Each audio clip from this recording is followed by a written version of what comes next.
ఒకటికి 2 సార్లు ఆమోదించిన బిల్లులను గవర్నర్లు ఆమోదం తెలపకుండా కాలయాపన చేయడం, రాష్ట్రపతి పరిశీలనకు ఉన్నవి తీవ్ర జాప్యానికి గురి కావడంపై సుప్రీంకోర్టు సంచలన నిర్ణయం తీసుకుంది.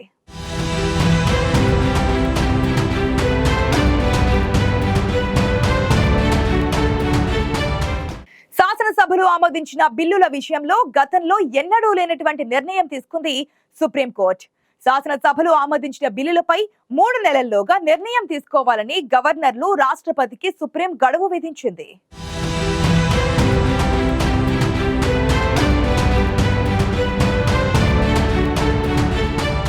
దేశ సర్వోన్నత న్యాయస్థానం మరో సంచలన నిర్ణయం తీసుకుంది. శాసనసభలో 1కి 2 సార్లు ఆమోదించిన బిల్లులను గవర్నర్లు ఆమోదం తెలపకుండా కాలయాపన చేయడం, రాష్ట్రపతి పరిశీలనలో ఉన్న బిల్లులు సైతం చాలా కాలం పాటు పెండింగ్లో ఉంటుండడంపై సర్వోన్నత న్యాయస్థానం కీలక తీర్పు వెలువరించింది.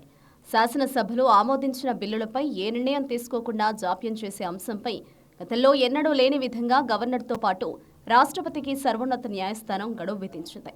శాసనసభలో ఆమోదించిన బిల్లులను గరిష్టంగా 3 నెలల్లోగా ఆమోదించడమో, తిప్పి పంపడమో చేయాలని సుప్రీం నిర్దేశించింది.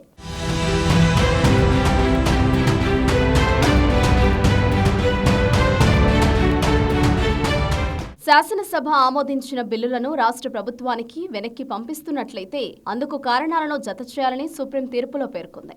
ఈ తీర్పు తర్వాత కూడా గవర్నర్లు బిల్లులపై జాప్యం చేస్తుంటే సర్వోన్నత న్యాయస్థానాన్ని నేరుగా ఆశ్రయించవచ్చని, గవర్నర్ల నిష్క్రియాపరత్వం న్యాయ సమీక్ష పరిధిలోకి వస్తుందని సుప్రీంకోర్టు స్పష్టం చేసింది. రాజ్యాంగ అధికరణం 142 ద్వారా అటువంటి సంపూర్ణ అధికారం సుప్రీంకోర్టుకు ఉందని justice JB Pardiwala, justice are Mahadevan ధర్మాసనం తేల్చి చెప్పింది.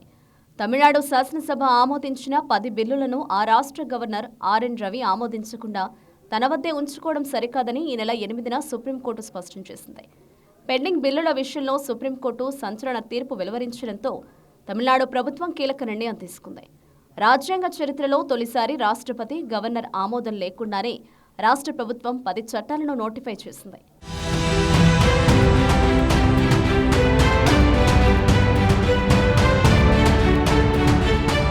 సుప్రీంకోర్టు తీర్పులో పలు కీలక అంశాలు ప్రస్తావనలో ఉంది. కేసు విచారణ సందర్భంగా కేంద్ర హోంశాఖ సూచించిన 3 నెలల వ్యవధిని పరిశీలన నిమిత్తం గవర్నర్లు పంపించిన రాష్ట్రాల బిల్లులపై రాష్ట్రపతి నిర్ణయం తీసుకోవడానికి గడువుగా విధించడం సముచితమని భావించినట్లు సుప్రీం ధర్మాసనం తెలిపింది. బిల్లుల ఆమోదానికి ఈ కాల వ్యవధికి మించి జాప్యం జరిగితే అందుకు గల కారణాలను నమోదు చేయాలని ఆదేశించింది. రాష్ట్రపతి పరిశీలన కోసమంటూ బిల్లును గవర్నర్ రిజర్వులో ఉంచడం, రాష్ట్రపతి కూడా సమ్మతి తెలపకుండా తన వద్దే నిలిపివేయడం వంటి చర్యలను రాష్ట్ర ప్రభుత్వం నిస్సంకోచంగా సుప్రీంకోర్టులో సవాల్ చేయవచ్చని పేర్కొంది. బిల్లులకు ఆమోదం తెలిపే, తిరస్కరించే, రాష్ట్రపతికి పంపించే అధికారాన్ని గవర్నర్లకు రాజ్యాంగంలోని ఆర్టికల్ 200 కల్పించిందని, దానర్థం బిల్లులపై ఎప్పటికీ నిర్ణయం తీసుకోకుండా ఉండమని కాదని, రాష్ట్రాల్లో శాసన నిర్మాణ వ్యవస్థను స్తంభింపజేయమని కాదని సుప్రీం పేర్కొంది. అలాగే అకారణంగా బిల్లులను సుదీర్ఘకాలం నిలిపి ఉంచడం సరికాదని పంజాబ్ రాష్ట్రం కేసులో సుప్రీంకోర్టు తీర్పు స్పష్టం చేసింది.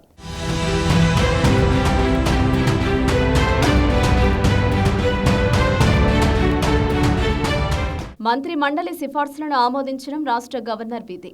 రెండోసారి కూడా ఆమోదించి పంపిన బిల్లులను రాష్ట్రపతి పరిశీలన కోసమని నిలిపి ఉంచడం లేదా నివేదించడం భావ్యం కాదని సుప్రీం పేర్కొంది.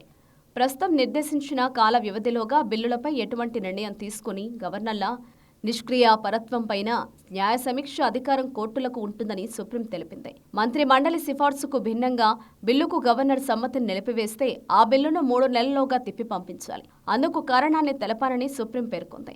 రాష్ట్ర శాసనసభ రెండోసారి ఆమోదించి పంపించినట్లయితే ఆ బిల్లుకు గవర్నర్ వెంటనే ఆమోదం తెలపాలని, అందుకు గరిష్టంగా నెలకు మించి సమయం తీసుకోరాదని సుప్రీం గడువు నిర్దేశించింది. శాసనసభ రెండోసారి ఆమోదించి పంపించిన బిల్లులను పూర్తిగా నిలిపివేయడం లేదా తిరస్కరించే అధికారం గవర్నర్కు లేదని, రాజ్యాంగ అధికరణం 201 ప్రకారం రాష్ట్రపతికి కూడా అటువంటి బిల్లులను తిరస్కరించే అధికారం లేదని సుప్రీం ధర్మాసనం పేర్కొంది.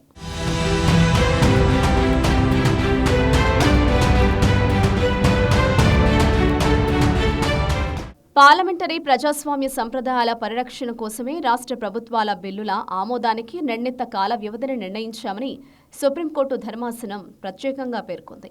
గవర్నర్ కార్యాలయాన్ని చులకన చేయాలన్న ఉద్దేశం లేదని సుప్రీం స్పష్టం చేసింది. చట్టసభల ద్వారా వ్యక్తమయ్యే ప్రజల ఆకాంక్షను, ఎన్నికైన ప్రభుత్వాల అభిప్రాయాలను గౌరవించాల్సిన అవసరం ఉందని న్యాయస్థానం తెలిపింది. రాజకీయాలకు అతీతంగా ఒక స్నేహితునిగా, మార్గదర్శిగా, రాజ్యాంగ పరిరక్షకుడిగా గవర్నర్ హుందాగా వ్యవహరించాలని సుప్రీం ఆకాంక్షించింది. రాష్ట్ర పాలనా యంత్రాంగం సాఫీగా కొనసాగడానికి, అవరోధాలను తొలగించడానికి గవర్నర్ వివేకం, బుద్ధి సూక్ష్మత ఉపయోగపడాలని పేర్కొంది. గవర్నర్గా బాధ్యతలు చేపట్టే సమయంలో రాజ్యాంగంపై చేసిన ప్రమాణాన్ని విధి నిర్వహణలో అమలు చేయాలని justice JB Pardiwala, justice R మహదేవన్ల ధర్మాసనం సూచించింది.